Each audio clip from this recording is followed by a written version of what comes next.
ભુજ તાલુકાના તુગા ગામે છેલ્લા કેટલાક દિવસથી પાણીની તંગી સર્જાઈ છે।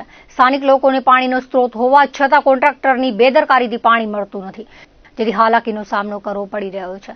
ગામમાં 2000ની વસ્તી છે અને આશરે 2000 જેટલું પશુધન છે। તેમને પાણી મળતું ન હોવાથી તકલીફ ઊભી થઈ રહી છે। નજીવી ખામીઓના કારણે આવા ધોમધખતા તાપમાં પાણી ન મળે તો કેવી તકલીફ ઊભી થાય તેવું સ્થાનિકોએ આક્રોશ સાથે જણાવ્યું હતું। ત્યારે પાણીની સમસ્યા તાત્કાલિક ધોરણે નિવારવામાં આવે તેવી માંગ ઉઠી છે। ભુજની મહિલા કોલેજ ખાતે જિલ્લા કક્ષાની 7 દિવસીય સ્ટુડન્ટ પોલીસ કેડેટ શિબિર યોજાઈ હતી, જેનું ઉદ્ઘાટન જિલ્લા પોલીસ વડા, જિલ્લા શિક્ષણ અધિકારી, કોલેજના ટ્રસ્ટી તેમજ અન્ય મહેમાનોની ઉપસ્થિતિમાં કરાયું હતું। આ શિબિરમાં નિરોણાની પ્રાથમિક કુમાર કન્યા અને એસએસપી હાઈસ્કૂલના કુલ 26 છાત્રોએ ભાગ લીધો હતો। સમગ્ર શિબિર દરમિયાન વિવિધ શૈક્ષણિક અને પ્રેરણાત્મક પ્રવૃત્તિઓ યોજાઈ હતી, જેમાં રમતગમત, પરેડ, આરોગ્ય માર્ગદર્શન, CPR તાલીમ, ફાયર બ્રિગેડ દ્વારા આગ ઓલવવાની તાલીમ, જાદુનો શો અને ક્રાંતિગુરુ શ્યામજી કૃષ્ણ વર્મા મેમોરિયલની મુલાકાત જેવી પ્રવૃત્તિઓનું આયોજન કરાયું હતું। સ્વામી પ્રદીપ્તાનંદ સરસ્વતીજીનું પ્રેરક પ્રવચન પણ ગોઠવવામાં આવ્યું હતું। આ શિબિર નિરોણા ગામના SPC કેડેટ્સ માટે વ્યક્તિત્વ વિકાસ, ટીમ વર્ક, નેતૃત્વ, સામાજિક જવાબદારી અને શિસ્તના મૂલ્યો શીખવા માટે ઉત્તમ તકરૂપ સાબિત થઈ હતી। ભુજ શહેર એ ડિવિઝનમાં નોકરી કરતા મહાવીરસિંહ જાડેજાનો પક્ષીઓ પ્રત્યેનો પ્રેમ જોવા મળ્યો હતો। દરરોજ નોકરીમાં આવતાની સાથે પક્ષીઓ માટે પહેલા પાણીની વ્યવસ્થા કરીને નોકરીનો આરંભ કરે છે। પોલીસ કર્મચારીની સેવા બિરદાવવા લાયક છે અને આ વિષયને વધુમાં વધુ લોકો સુધી પહોંચે તેવા પ્રયાસો કરવા અનુરોધ કરાયો છે, જેથી અન્ય લોકોને પણ શીખ મળે। વડાપ્રધાન નરેન્દ્ર મોદીના આહવાનના પગલે સમગ્ર ગુજરાત મેદસ્વીતા મુક્ત બને અને નાગરિકો તંદુરસ્ત સ્વાસ્થ્ય માટે જાગૃત થાય તે માટે રાજ્ય સરકાર દ્વારા સ્વસ્થ ગુજરાત, મેદસ્વીતા મુક્ત ગુજરાત અભિયાન શરૂ કરવામાં આવ્યું છે। તે કાબિલે દાદ છે તેવી લાગણી ભુજમાં 20 વર્ષથી યોગની તાલીમ આપતા યોગ કોચ જયશ્રીબેન ભાનુશાલીએ વ્યક્ત કરી છે। આપણી રાજ્ય સરકારે જ્યારે મેદસ્વી મુક્ત અભિયાન ચાલુ કર્યું છે તો આપણે બધા એમાં સહયોગી બનીએ અને એમાં યોગ શું ફાળો આપી શકે, તો આજે આપણે એના વિશે થોડી ચર્ચા કરીશું।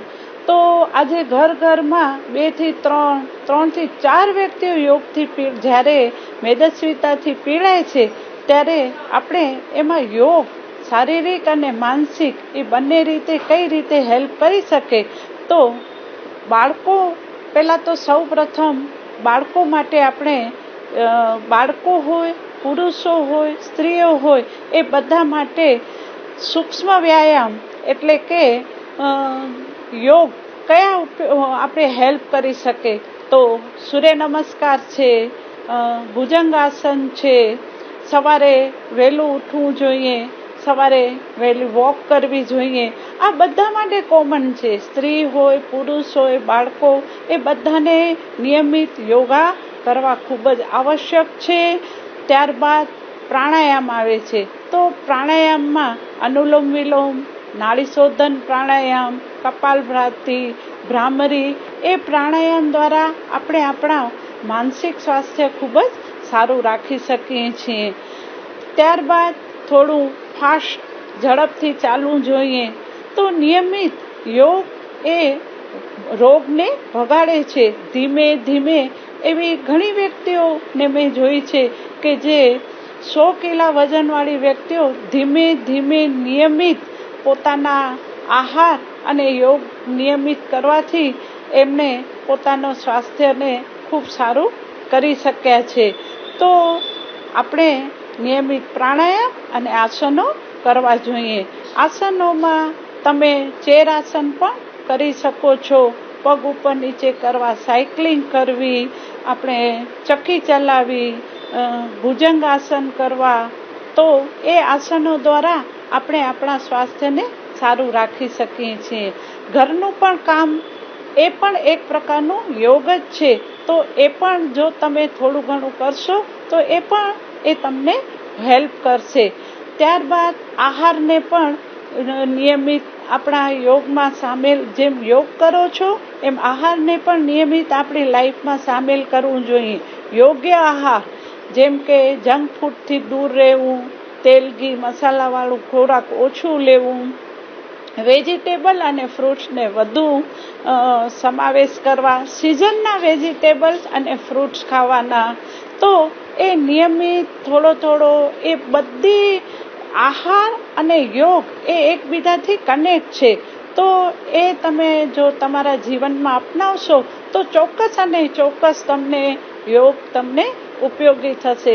અભી કરો અભી પાઓ, એકાદ મહિનામાં જ તમને રિઝલ્ટ મળવાના ચાલુ થઈ જશે. તો આજે આપણે સરસ યોગ વિશે રાજ્ય સરકાર જ્યારે આ મેદસ્વી મુક્ત અભિયાન ચલાવી રહી છે તો આપણે સાથે મળીને આપણે આપણા સ્વાસ્થ્યનું ધ્યાન રાખીએ. કાશ્મીરના પહેલગામમાં આતંકવાદીઓ દ્વારા નિર્દોષ ભારતીય નાગરિકોની હત્યા કરવામાં આવી હતી, જેમાં યુદ્ધની પરિસ્થિતિનું નિર્માણ થયું છે. નોંધનીય છે કે પાકિસ્તાની આતંકવાદીઓ દ્વારા કરવામાં આવેલ હુમલામાં નિર્દોષ ભારતીય નાગરિકો શહીદ થયા હતા. ત્યારબાદ સમગ્ર ભારત દેશમાં દરેક ભારતીયના દિલમાં આ ઘટના ઉપર આક્રોશ હતો. દરેકના દિલમાં બદલો લેવાની ભાવના હતી અને બધા નાગરિકોને ભારતીય સેના ઉપર ભરોસો હતો. અને જે પલનું ઇંતજાર બધા નાગરિકોને હતો એ રાત્રે આવી ગઈ. અને રાત્રે ભારતીય આર્મીએ જે રીતે પાકિસ્તાન ઉપર એર સ્ટ્રાઇક કરી ને પાકિસ્તાનને જડબાતોડ જવાબ આપ્યો હતો, જેમાં દરેક ભારતીય નાગરિકના દિલ ખુશ થઈ ગયા હતા. જેના ભાગરૂપે મુસ્લિમ યુવા કોર કમિટી કચ્છ તરફથી ઉજવણી કરીને દેશની સેના સાથે ખભે ખભા મિલાવી ઉભા છીએ તેવો સંદેશો આપવામાં આવ્યો હતો. કમિટીના તમામ જવાબદારો ઉપસ્થિત રહીને ઉજવણી કરી હતી. ઉજવણીના ભાગરૂપે ભીડગેટ વિસ્તારમાં ફટાકડા ફોડીને પાકિસ્તાન મુર્દાબાદ, ઇન્ડિયન આર્મી જિંદાબાદના નારા લગાવ્યા હતા. યુવાનોના જોશભેર નારાઓ અને ફટાકડાની તડાફડીથી એક તબક્કે ભીડગેટ વિસ્તારમાં વાહનો થંભી ગયા હતા અને વાહન ચાલકો પણ આ નારેબાજીમાં જોડાવા લાગતા ટ્રાફિક જામ સર્જાયો હતો અને ભુજ શહેર બી ડિવિઝન પોલીસ દ્વારા ટ્રાફિક ખુલ્લો કરાવવામાં આવ્યો હતો. સરહદી કચ્છ જિલ્લાના મુખ્ય મથક એવા ભુજ શહેરના ધમધમતા ભીડગેટ વિસ્તારમાં યુવાનો દ્વારા દેશદાઝથી પ્રેરિત કાર્યક્રમમાં હિન્દુ મુસ્લિમ સમાજના આગેવાનો પણ જોડાયા હતા અને કોઈ પણ પરિસ્થિતિમાં દેશની સાથે ખડે પગે રહેવાની લાગણી વ્યક્ત કરી હતી. ભુજ મુસ્લિમ સમાજ તરફથી ત્યાં ભીડગેટ ઉપર એક ઉજવણી કરવામાં આવી, જે ઉજવણીમાં રાતના 2 વાગે ભારતીય સેના તરફથી જે પાકિસ્તાનને મુંહતોડ જવાબ આપવામાં આવ્યો કે અમે કોઈ પણ ભાગે આતંકવાદ સહન નહીં કરીએ. ભારતીય સેનાએ જેવી રીતે ઓપરેશન સિંધુ રાતના ભાગમાં ચલાવી અને જેનું પાકિસ્તાન પોતે પર પ્રમાણપત્ર આવ્યો અને અમેરિકાએ પણ આપ્યો કે ભાઈ આ હુમલો ભારત તરફથી કરવામાં આવ્યો છે, તો ભારતે પૂરી દુનિયાને બતાવી દીધો કે ભારત કોઈ પણ વગેરે આતંકવાદ સહન નહીં કરે.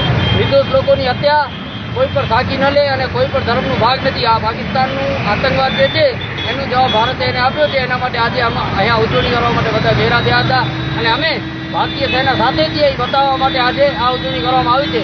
અમે નહીં પણ પૂરો દેશ, ભારતનું દરેક નાગરિક, હિન્દુ મુસ્લિમ શીખ ઈસાઈ બધા ભારતીય સેના સાથે છે અને સપોર્ટ કરી રહ્યા છે. ભુજના પારેશ્વર ચોકમાં આવેલા પૌરાણિક રામેશ્વર મહાદેવ મંદિરનો વાર્ષિક પાટોત્સવ ભક્તિભાવ સાથે ઉજવાયો હતો. ભુજ મોડ બ્રાહ્મણ જ્ઞાતિ દ્વારા દર વર્ષે મંદિરનો પાટોત્સવ ઉજવવામાં આવે છે.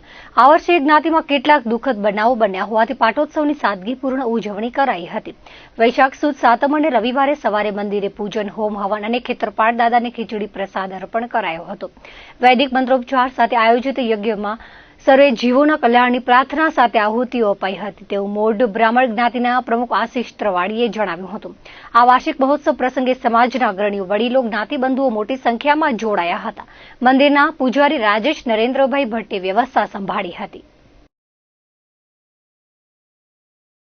અમારા જ્ઞાતિનું આજરોજ રામેશ્વર મહાદેવનો પાટોત્સવ ઉજવી રહ્યા છીએ.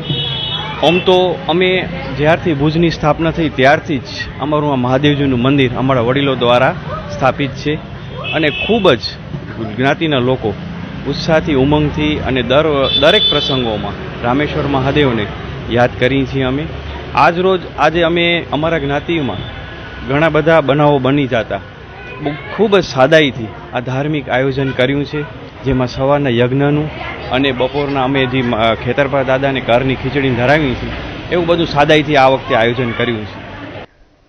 દર્શક મિત્રો, હતા અત્યાર સુધીના કચ્છ ટીવી ન્યૂઝ. ફરી મળીશું નવા સમાચારો સાથે, નવી અપડેટ સાથે. ત્યાં સુધી મને રજા આપશો. નમસ્કાર.